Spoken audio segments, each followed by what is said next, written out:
जनकपुर गांव में मनोज अपनी बेटी राधा के साथ ढाबा चलाता था। राधा खाना बनाती और मनोज बाकी के काम देखता। लोगों को उसके ढाबे का खाना बहुत पसंद आता था।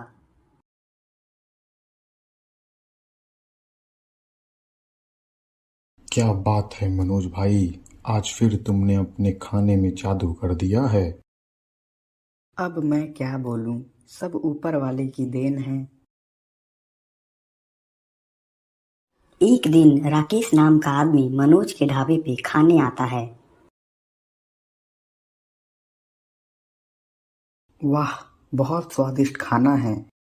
लगता है तुम पहली बार मनोज भाई के ढाबे पे आ रहे हो।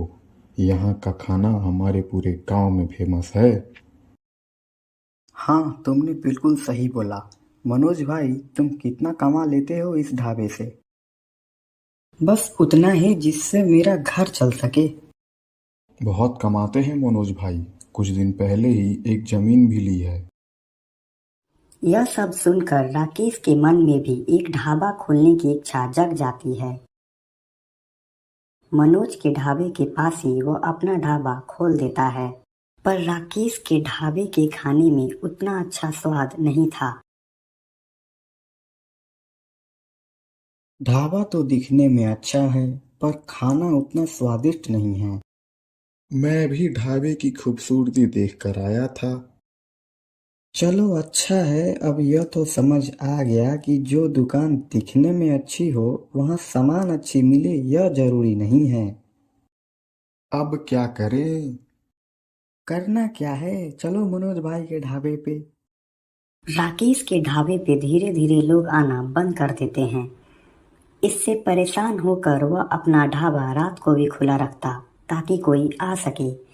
पर एक रात उसे एक चुड़ैल दिखती है।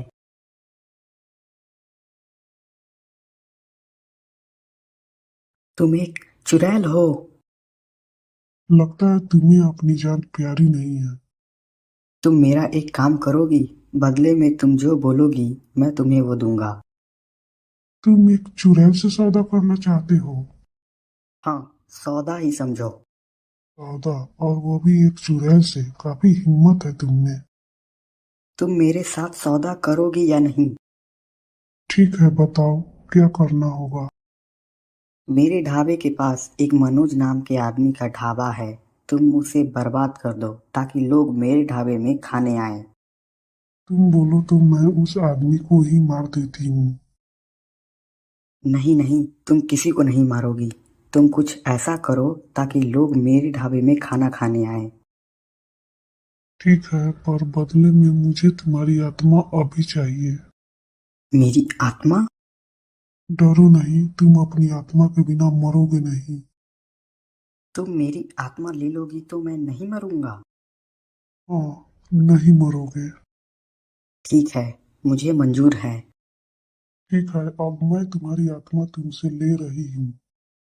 चुड़ैल राकेश की आत्मा ले लेती है। अब तुम्हारी आत्मा मेरी है। तुमने सच बोला था, देखो मैं नहीं मरा। तुम तब तक जिंदा हो जब तक मैं जिंदा हूँ। जब मैं मर जाऊंगी तब तुम भी मर जाओगे। इतना बोलकर चुड़ैल गायब हो जाती है। अगले दिन मनोज की बेटी राधा जब ढाबा आ रही होती है तब चुड़ैल उसके अंदर घुस जाती है। अब मैं बनाऊंगी खाना। चुड़ैल मनोज को बर्बाद करने के लिए किसी खाने में नमक ज्यादा डाल देती या मसाले ज्यादा डाल देती, जिससे खाना खराब हो जाता। छी, कितना खराब खाना है, मुझसे तो खाया भी नहीं जा रहा है। मेरे खाने में तो सिर्फ नमक है ऐसा लग रहा है। इससे अच्छा खाना तो वो नया वाला ढाबा खिलाता है। मैं तो वहीं जा रहा हूँ। सही कहा। मैं भी तुम्हारे साथ चलूंगा। सारे लोग राकेश के ढाबे पे खाने चले जाते हैं। मनोज के ढाबे पे एक बाबा भी खाना खाने आते हैं और वह खाना देखकर समझ जाते हैं कि यह खाना किसी चुड़ैल ने बनाया है। सुनो, यह खाना किसने बनाया है? मेरी बेटी ने बाबा। नहीं, यह खाना एक चुड़ैल ने बनाया है जो इस समय तुम्हारी बेटी के अंदर है। जाओ और अपनी बेटी को मेरे पास लाओ। मनोज अपनी बेटी को लेने चला जाता है और बाबा मंत्र पढ़कर एक बोतल प्रकट करते हैं। चुड़ैल बाबा के सामने आते ही बोतल में खिंची चली जाती है। फिर बाबा बोतल को फोड़ देते हैं, जिससे चुड़ैल मर जाती है। चुड़ैल के मरते ही रमेश भी मर जाता है, क्योंकि चुड़ैल ने कहा था, तुम तब तक जिंदा हो जब तक मैं जिंदा हूँ। जब मैं मर जाऊंगी तब तुम भी मर जाओगे।